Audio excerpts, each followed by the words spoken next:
زما ډیرو محترمو دوستانو، موږ او تاسې داسې یو فرصت په مخ کې لرو. باور وکړئ چې که انسان د دې په قدر پوهیدای، د دې فرصت په قدر باندې پوهیدای چې څومره ګټه پکې انسان ترلاسه کوای شي، باور وکړئ د روژې له پیله تر پایه به یې هیڅ داسې وخت نه و ضایع کړی چې د دې فرصت په لټه کې نه وي. ډیر لوی فرصت دی. که زه بسته میاشت کښېنمه یا ډیر وخت تر هغې کښېنمه چې د دې صفات تاسو ته بیان کړم، شاید ناتوانه شمه. دا پوهیږئ چې څه شی دی؟ د قدر شپه ده. تر 1000 میاشتو غوره شپه، یا څه باندې تر 83 کلونو غوره فرصت دی. که موږ د دغې شپې د لټولو هڅه وکړو او پیدا یې کړو، ویې مومو، مثلا که 2 رکعته نفل پکې وکړو، موږ به په حقیقت کې 1000 میاشتې یا تر هغې زیات هره شپه 2 رکعته نفل کړي. که د قرآن کریم یوه سپاره پکې ولولو، موږ به همدومره وخت قرآن کریم یوه سپاره لوستي. تاسې حساب کوئ، ضرب یې کوئ، څه باندې 83 کاله به موږ د قرآن کریم یوه سپاره تلاوت کړي، هره شپه یوه سپاره، همدومره اجر الله پاک راکوي. که موږ په دې شپه کې قیام اللیل کړی وي، تراویح مو کړی وي، الله پاک به یې موږ ته همدومره ثواب او اجر راکړي.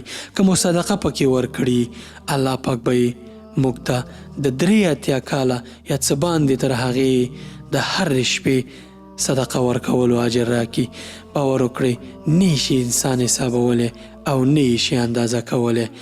تصور انسان نشي کولی دا دومره لوی اجر او دومره زیات اجر، او موږ یې پر وړاندې غافل یو. دا څومره عجیبه ده، څومره د افسوس حالت دی زموږ چې موږ داسې یوه شپه له لاسه ورکوو، او یوه شپه ده په 10 شپو کې، اخرو شپو کې د روژې، یا د روژې په دغه ټولو شپو کې موږ ولټوو. دومره خو نه ستړي کوو. شپه د عبادت، واړه کارونه پکې کیدای شي. 2 رکعته نفل، اصلي لمونځونو ترڅنګ، د فرایضو ترڅنګ نفلي لمونځونه، سنت کارونه. عجیبه ده والله، نشم کولی بیان یې کړم درته. نو خپله پوه شي چې دا څومره قدرمنه شپه ده چې الله پاک فرمایلی دي لیلة القدر خیر من 1000 شهر. په دې شپه کې جبرائیل علیه السلام او ملایکې راښکته کیږي. سبحان الله، که دا چا وموندله، تیر ګناهونه ورته ټول الله پاک معاف کوي، ځکه چې تا به په حقیقت کې د 83 کلونو نه ډېره اندازه ثواب کړی. نو غافل کېږه مه زما وروره، زما خورې، دغه شپه او د دغې شپې عبادت نه ځان مه غافله کوه. ویې لټوه، زحمت وباسه، خوله توی که په دغه 10 اخرو شپو کې د روژې. او حتما د روژې په میاشت کې د قدر د شپې د لټولو کوشش وکړه. راځه، ډېر کم فرصت پاتې دی. روژه اکثره برخه لاړه، تیره شوه، لږه پاتې ده. په دې لږې کې یوه طلایي شپه ده چې که انسان یې ومومي، د اجرونو له اړخه به دی ټریلیونر وي، ټریلیونر.